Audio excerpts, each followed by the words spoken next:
Hello students, मैं मोहम्मद सरफराज नवाज़ commerce की इस ई लर्निंग क्लास में आपका वेलकम करता हूं। आज जिस टॉपिक पर हम डिस्कस करने वाले हैं वो है प्रमोटर। हो सकता है आपने ये नाम पहले कभी सुना हो।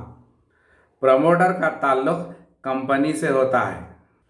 प्रमोटर एक ऐसा आदमी होता है जो बिजनेस के बेस्ट अपॉर्चुनिटीज़ को आइडेंटिफाई करता है और बिजनेस के जो बेस्ट आइडियाज़ होते हैं उनके बारे में सोचता है और कंपनी की प्रॉफिटेबिलिटी के बारे में भी सोचता है। यानी कंपनी को ज़्यादा से ज़्यादा फ़ायदा पहुंचाना, मुनाफा पहुंचाना, उसके बारे में भी सोचता है।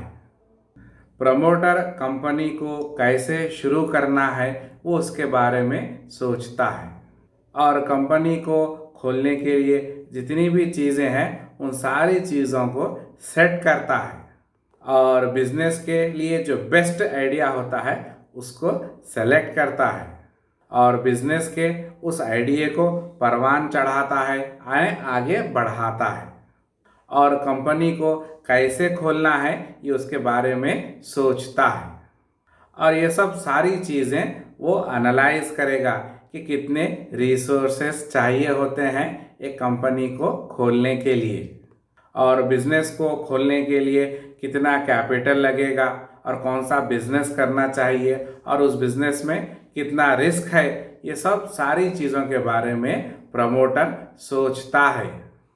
और जो लोग कंपनी को बनाने के बारे में सोचते हैं और मुख्तलिफ़ किस्म के डिफरेंट आइडियाज़ को चुनते हैं और जो सबसे बेस्ट बिजनेस का आइडिया होता है उसको सेलेक्ट करते हैं और कंपनी खोलने के बारे में सोचते हैं, तो उनको हम क्या कहेंगे? तो ऐसे लोगों को हम प्रमोटर्स कहेंगे। प्रमोटर्स को हर किस्म की नॉलेज रखनी चाहिए, चाहे वो नॉलेज टेक्निकल हो या फिर फाइनेंशियल हो या फिर इकोनॉमिकल हो, क्योंकि जितना प्रमोटर्स के पास नॉलेज होगी उनको उतने बेस्ट आइडिया आते रहेंगे और प्रमोटर्स का पूरा बेस उसकी नॉलेज और स्किल पर डिपेंड करता है। प्रमोटर एक पर्सन हो सकता है, यानी एक फर्द या एक आदमी हो सकता है। प्रमोटर एक फर्म भी हो सकता है, यानी कि एक इदारा भी हो सकता है।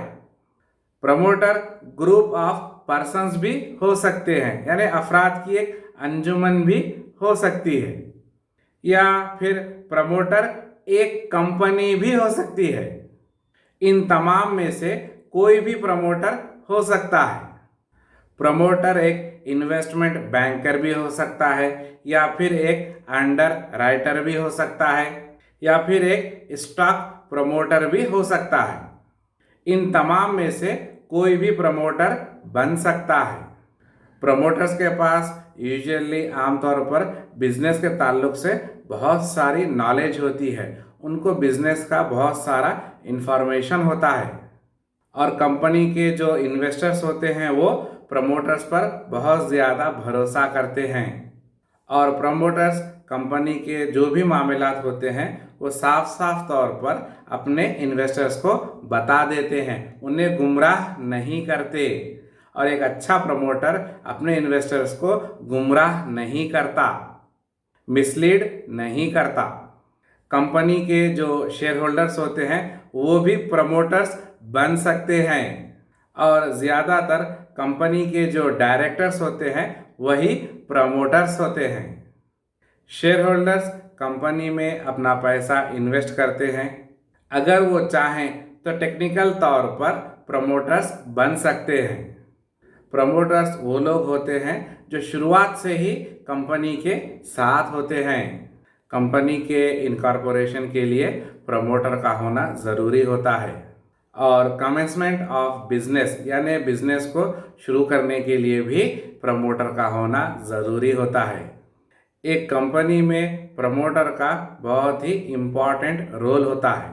ये प्रमोटर ही होता है जो कंपनी को वजूद में लाता है, कंपनी की शुरुआत करता है, कंपनी को कायम करता है और बिजनेस को इस्टेब्लिश करने के लिए जितने भी रिस्पॉन्सिबिलिटीज़ होती हैं, जिम्मेदारियां होती हैं, उनको वो डायरेक्टली या फिर इनडायरेक्टली निभाता है। और जब एक public limited company prospectus issue करती है, प्रॉस्पेक्टस में प्रमोटर का नाम लिखना ज़रूरी होता है। और कंपनी के जो एनुअल रिफॉर्म्स होते हैं उसमें भी प्रमोटर का नाम लिखना ज़रूरी होता है। और प्रमोटर ऐसा आदमी होता है जो कंपनी के सारे मामलात को कंट्रोल करता है। प्रमोटर का स्कोप बहुत बड़ा होता है। कंपनी को शुरू करने के लिए और कंपनी में जितने भी काम होते हैं, कंपनी को इस्टेब्लिश करने के लिए, वो सारे काम प्रमोटर अपने जिम्मे ले लेता है।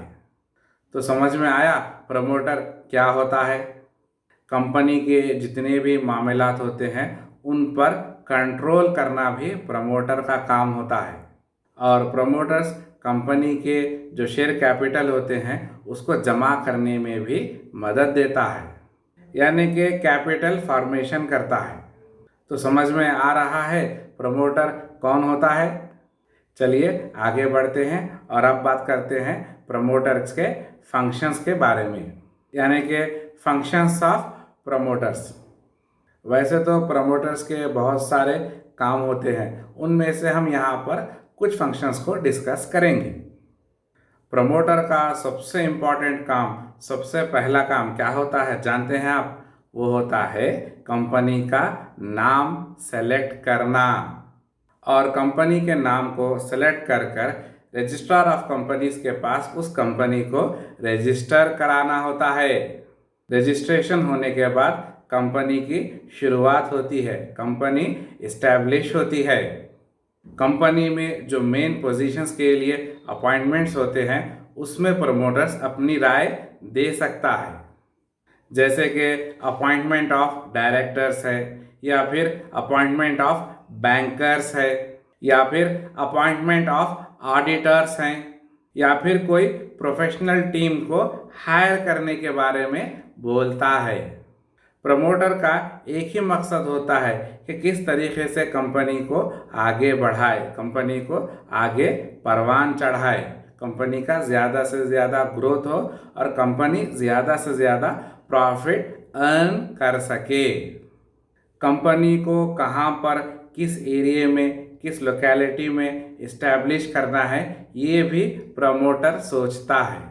और उस कंपनी का हेड ऑफिस कहाँ पर होगा ये भी प्रमोटर ही सोचता है। और उस कंपनी को कहाँ पर रजिस्ट्रेशन कराना है ये भी प्रमोटर ही की जिम्मेदारी होती है। तो ये था उसका तीसरा काम। प्रमोटर का चौथा काम कंपनी के तमाम डॉक्यूमेंट्स को इकट्ठा करना होता है।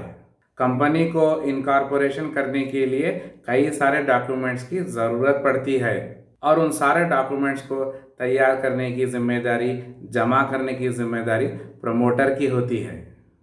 प्रमोटर का पांचवा काम कंपनी के लाइसेंस के बारे में जानना होता है, यानी कि कंपनी जो बिजनेस कर रही है क्या उसके लिए लाइसेंस का होना ज़रूरी है या नहीं है। अगर ज़रूरी है तो उस लाइसेंस को किस तरीके से हासिल किया जा सके ये सोचना भी प्रमोटर का ही काम होता है। वैसे तो प्रमोटर्स के कई सारे काम होते हैं, उनमें से जो इम्पोर्टेंट है उनको हमने यहाँ पर डिस्कस किया है। क्या आप जानते हैं कि एक प्रमोटर की सालाना इनकम यानी कि उसका एनुअल इनकम कितनी होती होगी? एक प्रमोटर की annual income some crores of rupees में होती है। प्रमोटर्स की एनुअल इनकम 10 करोड़ भी हो सकती है, 20 करोड़ भी हो सकती है, 40 करोड़ भी हो सकती है, यहाँ तक कि 80 करोड़ भी हो सकती है। और प्रमोटर्स का रेम्यूनरेशन कंपनी के परफॉर्मेंस पर डिपेंड करता है, यानी कि कंपनी कितनी बड़ी है और कंपनी कितना प्रॉफिट हासिल कर रही है। तो समझ में आया प्रमोटर की इनकम कितनी ज़्यादा होती है।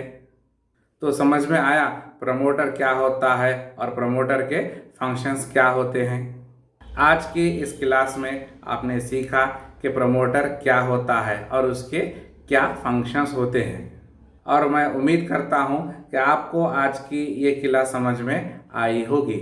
हमारी इस क्लास को यहीं पर रोकते हैं और मिलते हैं अपने नेक्स्ट वीडियो में। तब तक अपना ख्याल रखना और दुआओं में मुझे याद रखना। Thank you.